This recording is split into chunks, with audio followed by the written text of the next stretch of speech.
शंकर शेट्टी 2 शादी किया मेरा बाप। हाँ, बाबा की तो 2 शादी हुई थी, लेकिन अपनी संजना की एक भी नहीं हो रही। एक भी मतलब एक ही करनी है। हाँ वही तो, एक भी तो नहीं हो रही। नमस्कार दोस्तों, देखिए मैंने ये वीडियो क्लिपिंग उन सिंगल बेचारों के लिए डाला था जिनकी शादी नहीं हो रही है। इधर तो दो दो लड़कियों के साथ शादी हो रही है। दोस्तों, हुआ यह है, मुंबई में जुड़वा बहनें जो आईटी प्रोफेशनल्स हैं, उन्होंने सोलापुर जिले में आयोजित एक समारोह में एक ही व्यक्ति से शादी की। जो शादी हुई उसका वीडियो सोशल मीडिया पर ऑलरेडी वायरल हो गया है। हालांकि newly wed brides and groom के लिए स्थिति बहुत अच्छी नहीं लग रही है। एक लोकल रेजिडेंट द्वारा दायर शिकायत के आधार पर दुल्हे के खिलाफ इंडियन पीनल कोड सेक्शन 494 के तहत अपराध दर्ज किया है। वैसे आईपीसी सेक्शन 494 क्या कहता है? पति या पत्नी के जीवन काल में फिर से शादी करना एक ऑफेंस है। दोनों बहनों ने कथित तौर पर एक ही आदमी से शादी करने का फैसला किया क्योंकि वो शादी के बाद अलग होने के तरीकों को सहन नहीं कर सकती थी। कमाल है। वैसे दोस्तों, एक बात बताना पड़ेगा, उनके परिवार ने जुड़वा बच्चों की अजीबोगरीब मांग पर सहमति भी जताई थी। तो ये रही कहानी। अब हम कुछ काम की बात करते हैं। क्या इंडिया में पॉलीगमी अलाउड है? वैसे देखा जाएगा तो अलग अलग रिलीजियंस के लिए अलग अलग लॉस है। इन सब के बारे में हम इन डिटेल डिस्कस करेंगे। सबसे पहले पॉलीगमी का मतलब क्या होता है? It is a marriage in which one or both spouses have multiple partners at the same time. आप लोग ये मत समझ लीजिएगा, अगर एक आदमी दो औरतों से शादी करते हैं केवल वही पॉलीगमी है। अगर एक औरत दो आदमियों से शादी करती है वो भी पॉलीगमी है। Hence, polygamy can be described as a concept of marriage in which an individual is wedded to multiple spouses during the very same period. समझ रहे हो ना? इंडिविजुअल बोला जा रहा है, इस पे मैन एंड वुमेन अलग नहीं है। कोई भी अगर मल्टीपल स्पाउसेस रखते हैं उसे आप पॉलीगमी बोल सकते हैं। वैसे देखा जाएगा तो बाइबल, कुरान, तोरा, ये सभी में आपको पॉलीगमी से रिलेटेड रेफरेंसेस देखने को मिलेगा। Even Ramayan as well as Mahabharat epics में भी पॉलीगमी से रिलेटेड रेफरेंसेस है। So now different types of polygamy. Polygamy is divided into 3 types. One is polygyny, second is polyandry, third is group marriage. Now, polygyny का मतलब क्या होता है? It is the matrimonial structure in which a male individual has numerous wives. देखिए, जब एक mail individual एक से ज्यादा फीमेल से शादी करता है उसे आप पोलीजिनी बोल सकते हैं। And polygamy in this aspect is the most widespread. तो the most common aspect of polygamy polygyny है। ठीक है। Second is polyandry. It is a type of marriage in which a woman has several husbands. जब एक female एक से ज्यादा mail से शादी करती है इसे आप पोलीआंड्री बोल सकते हो। Nevertheless, this is an extremely uncommon occurrence. देखिए, पोलीआंड्री के इंस्टेंसेस आपको बहुत कम देखने को मिलेगा। वैसे है फिर भी बहुत कम है। सबसे कॉमन तो पोलीजिनी है। ठीक है। And the third is group marriage. It is a system in which the male and female of a community regard themselves as wedded to one another. मतलब एक ऐसा सिस्टम जहां पे एक समुदाय के पुरुष और महिला स्वयं को एक दूसरे से विवाहित मानते हैं, इसे ग्रुप मैरिज बोलते हैं। नाउ एक एक रिलीजन के अंदर पोलीगमी को किस तरह कवर किया हुआ है ये चेक करते हैं। Number 1, polygamy under Hindu law. The Hindu Marriage Act, which came into effect on May 18, 1955, made it clear that Hindu polygamy would be abolished and criminalized.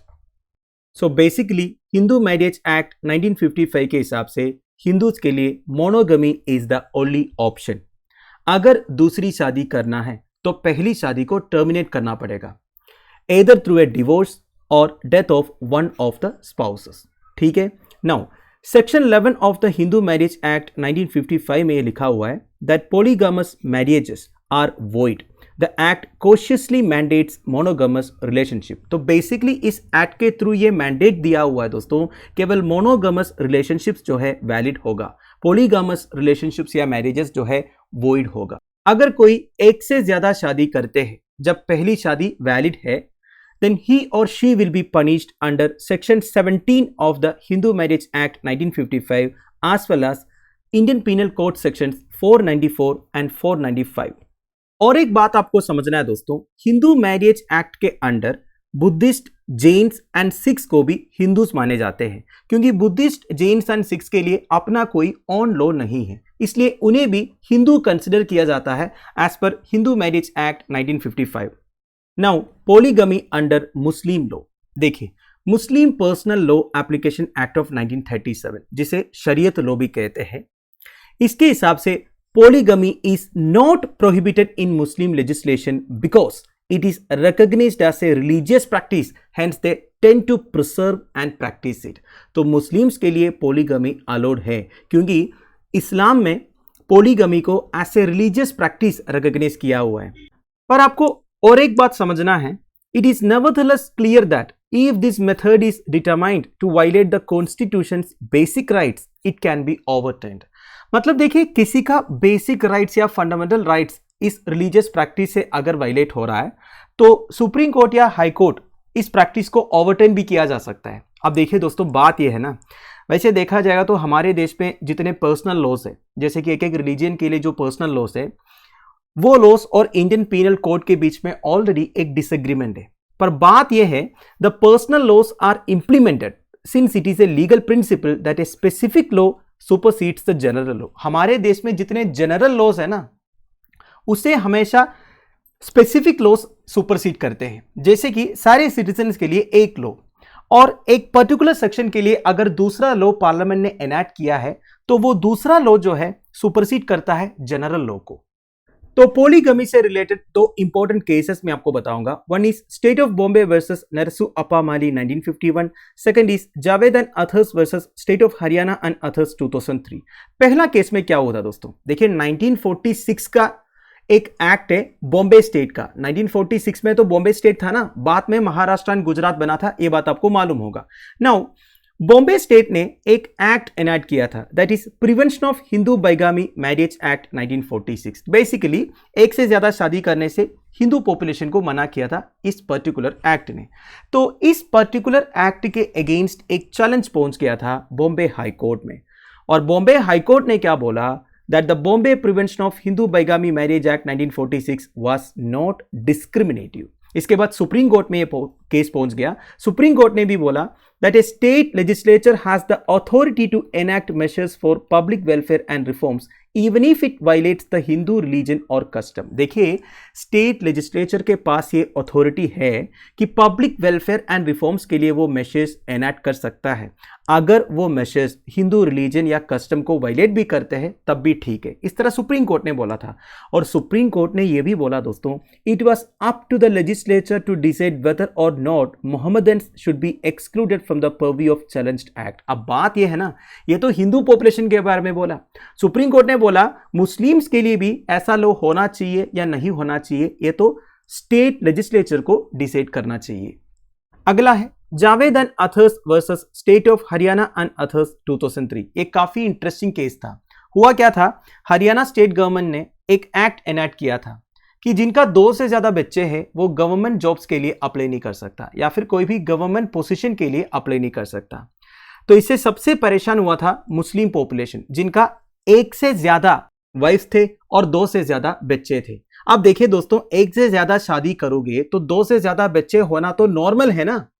तो कोर्ट ने पता है इधर क्या बोला, that the Muslim law allows for the marriage of 4 women but it is not compulsory. देखिए मुस्लिम law के हिसाब से एक मेल जो है मैक्सिमम 4 शादी कर सकते हैं, पर कोर्ट ने बोला ये कोई जरूरी तो नहीं है ना। मुस्लिम लॉ में ये तो नहीं लिखा है ना कि आपको 1 से ज्यादा शादी करना ही करना है।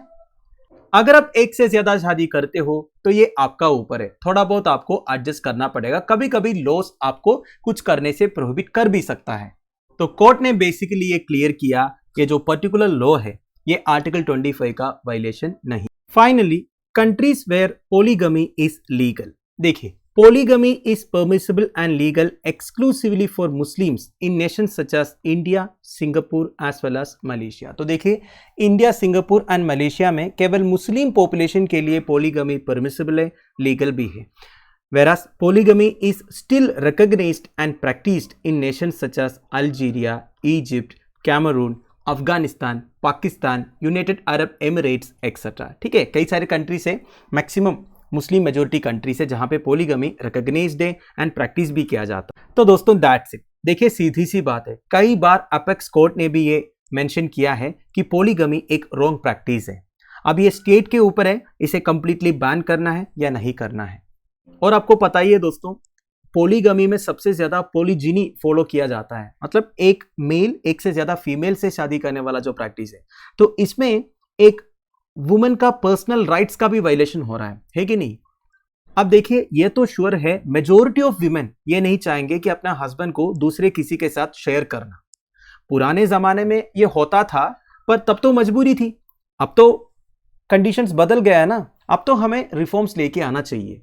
तो इस बारे में आपका क्या ओपिनियन है, आप मुझे प्लीज कमेंट बॉक्स में बता दीजिएगा। Thank you for watching, bye bye, have a nice day.